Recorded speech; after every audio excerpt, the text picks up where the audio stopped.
warahmatullahi wabarakatuh.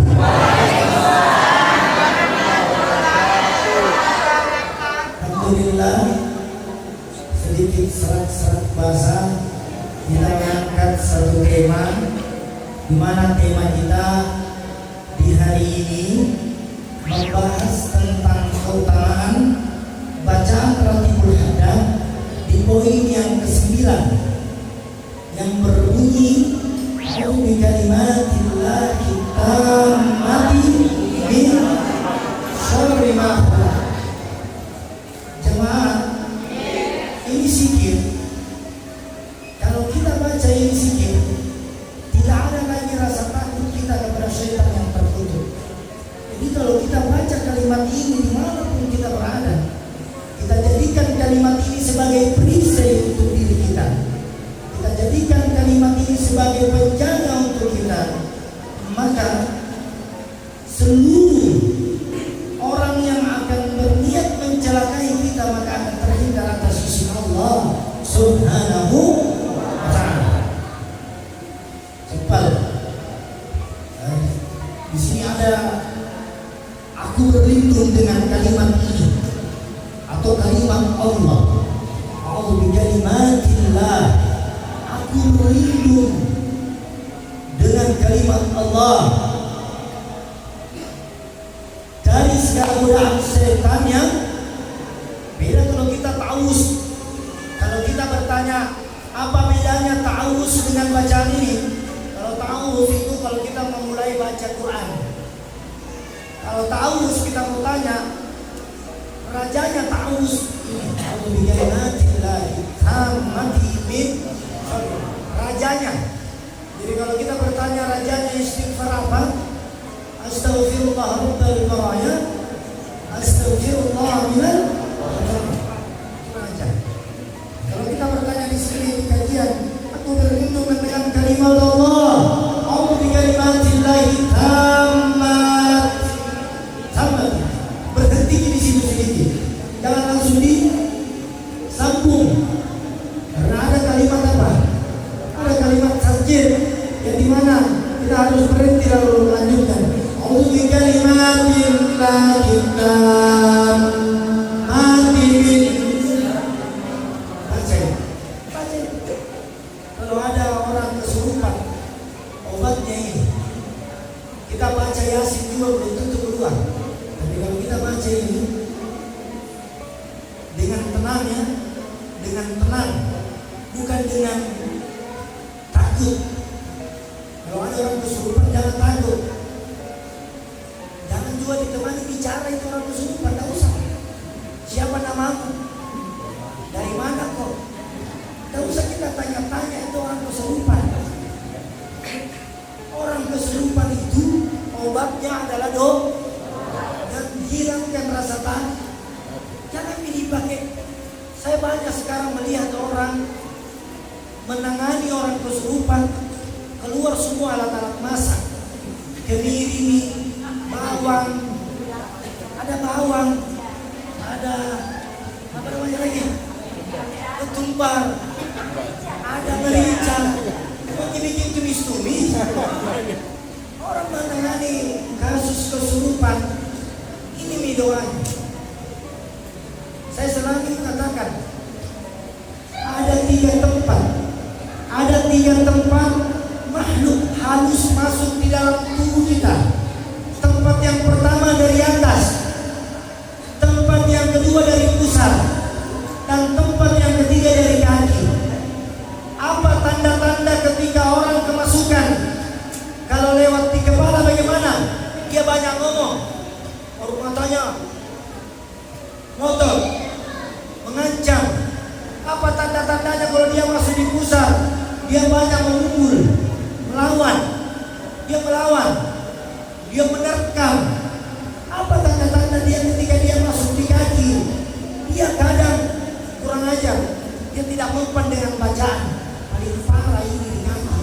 Jadi biar kita baca Yasin, dia ikut baca Yasin. Pernah dihadapi orang kesurupan, kalau dibacakan Al-Fatihah, baca tuhnya Al-Fatihah. Pintar di mengaji setannya. Ya, makanya sini-sini kita lihat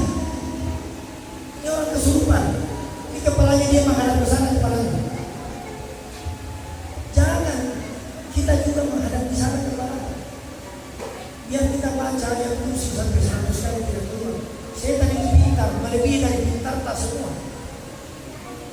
Dikala kita pintar sama setan. Kalau dibilang siapa yang paling pintar ciptaan Allah, itu setan paling pintar. Setan itu licik.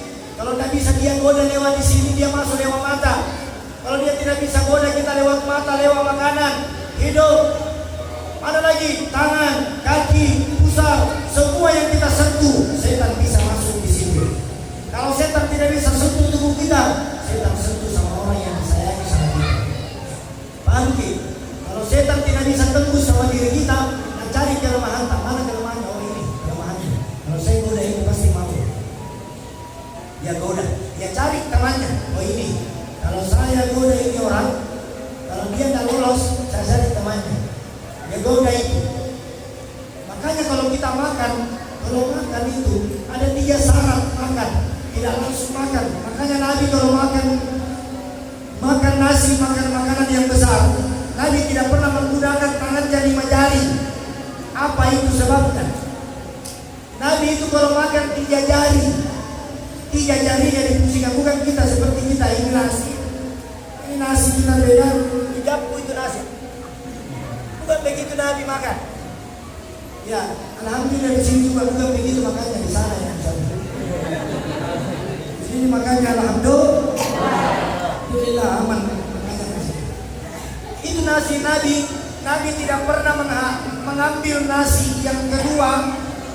Misalnya dia makan, ambil 3 jari, dia makan. Nabi tidak. Kan beda kalau kita belum habis, dia ambil lagi kasih masuk. Kalau Nabi itu habis nanti dikunyah di mulutnya baru ditelan, baru diambil lagi. Kalau kita tidak, satu menyambung. Beda. Coba-coba habis. Ya, coba-coba habis. Ya. Nah, apa bacanya? Apa rahasianya? Supaya kalau kita makan itu, makanan itu menjadi isi untuk kita, bukan menjadi malas. Makanya Nabi mengatakan, makanlah sebelum lapar, berhentilah sebelum kenyang. Atau bahasa Inggrisnya basro. Basro. Supaya apa? Supaya orang kalau kekenyangan, bawaannya mau belajar atau mau tidur? Kalau orang kekenyangan, bawaannya mau tidur atau makan? Bawaannya ngantuk. Makanya kalau ibadah bulan puasa Ramadan, jangan balas dendam kalau di bulan puasa Ramadan. Kalau ada orang balas dendam puasa Ramadan, untuk supaya maghrib, kenapa kebanyakan balas dendam? Makanya kalau mau makan itu kalau puasa, ambil kurma, ambil apa kue-kue kan nanti sudah ditarui atau bisa makan. Itu. Allah. Barang siapa yang menyebut namaku, maka akan kusempurnakan dari segala kejahatan makhluk, akan kusempurnakan tubuhnya dari godaan setan yang terkutuk, akan kuhilangkan godaannya. Pada saat dia mengangkat tangannya mengucapkan takbir, Allahu Akbar. Siapa yang membaca kalimat ini sebelum dia takbir, maka godaannya akan berkurang. Dia lagi tidak mengingat apa lagi yang dia mau ingat urusan dunia.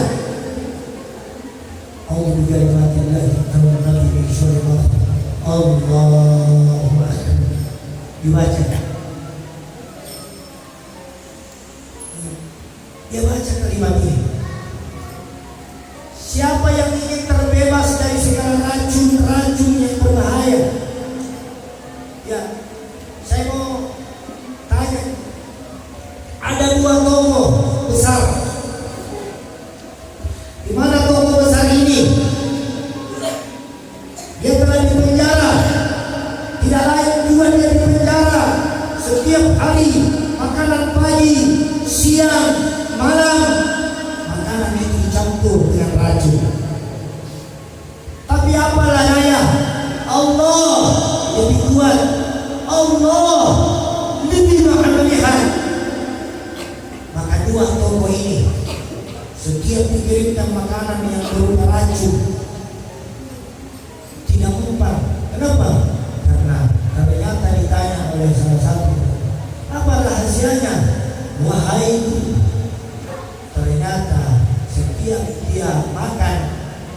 minum, dia tidak pernah meninggalkan dua perkara ini.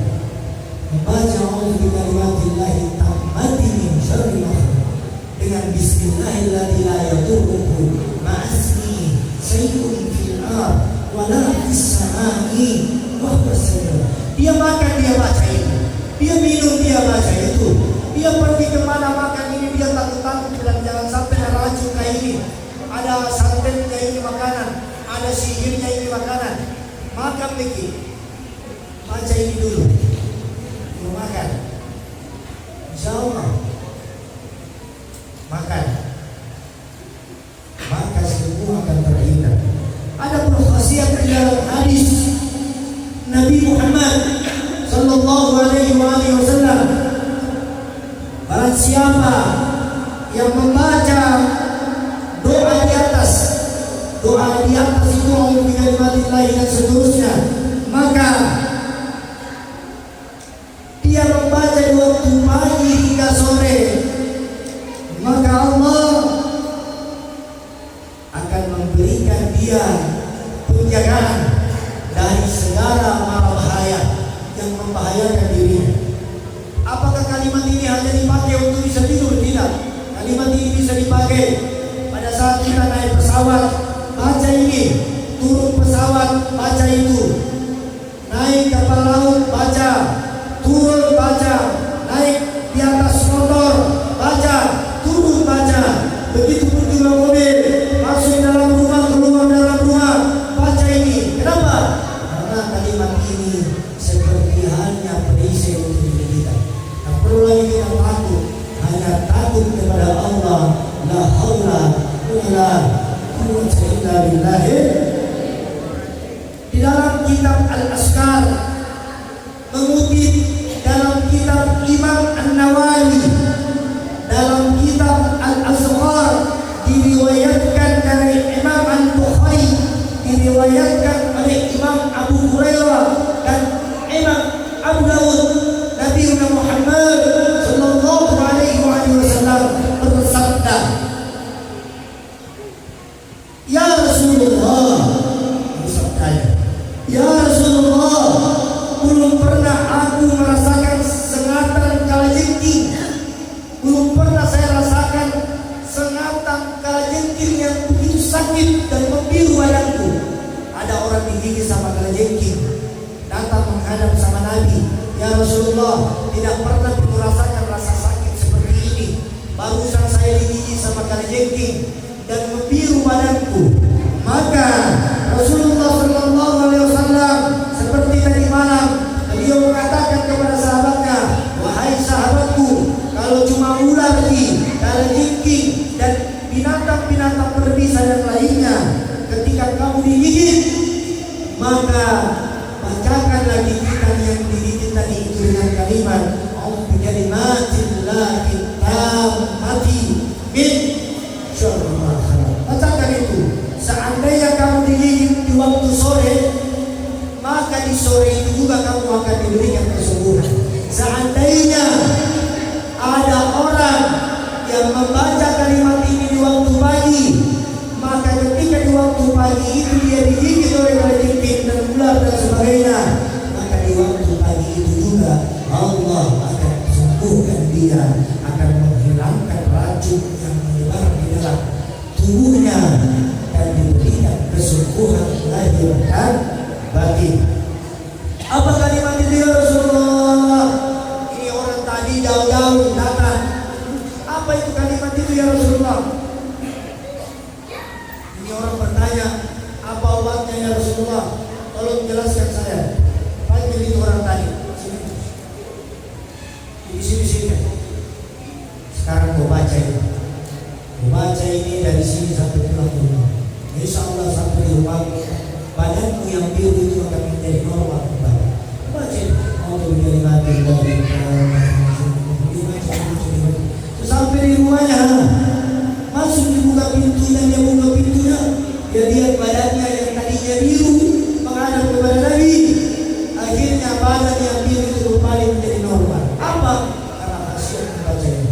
Apalagi ibu-ibu pernah mengalami anak yang stres. Siapa di sini yang pernah mengalami anaknya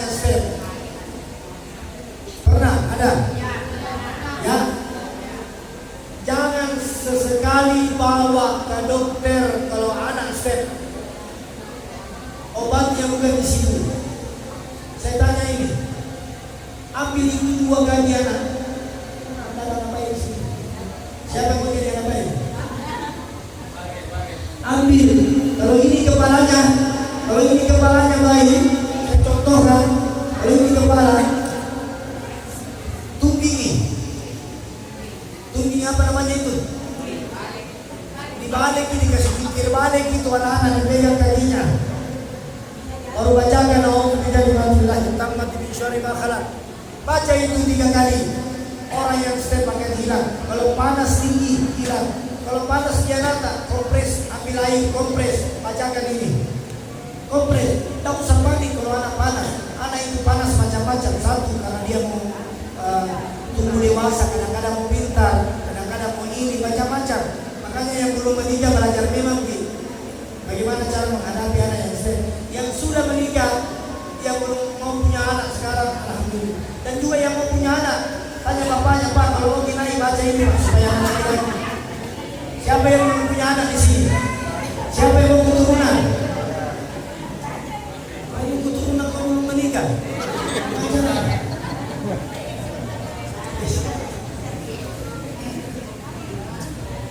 Yang mau keturunan ibu, yang susah bertahun-tahun tidak punya anak. Ada orang 3 tahun baru ada anaknya, ada 10 tahun lagi baru ada anak. Coba baca 40 kali, baca 40 kali ini, ya 40 kali. Tapi cara membacanya tidak pakai nafas. Paham ini? Bukan 40 kali tidak pakai nafas. Satu-satu, baca dalam hati, tidak usah dikeluarkan. Lepas nafas. Setiap kali sudah membaca, lepas nafas. Istri, suami harus membaca. Jangan suami saja. Istri, suami baca 40. Sebentar malam Jumat bisa dibaca. Selama 3 bulan berikutnya. 3 bulan berikutnya. Cakwa-kwa. Apa itu namanya? Bidang nih. 3 bulan kemudian cakwa-kwa. Jadi Pak, suami baca 40, istri baca 40. Ya, sebentar hari apa? Ya. Besok mandi apa? Mandi apa?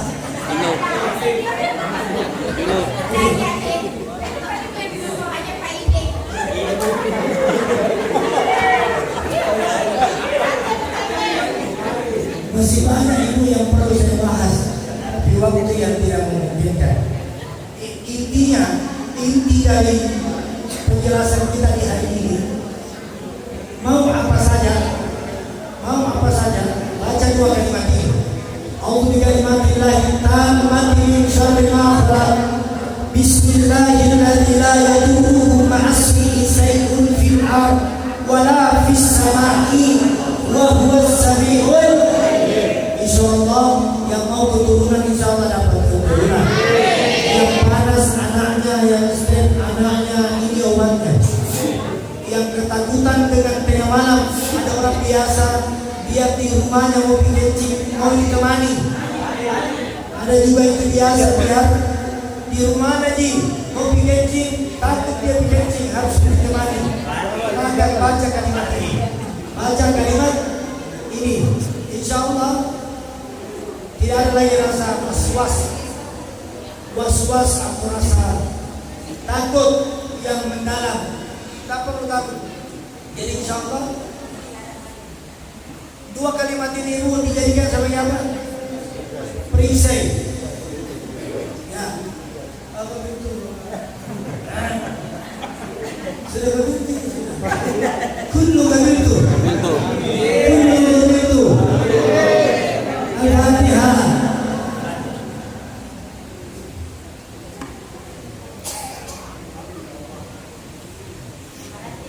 Alhamdulillahirrahmanirrahim. Semoga yang mau mencontohkan tentang mana bisa, yang belum menikah semoga dapat jodoh sekarang.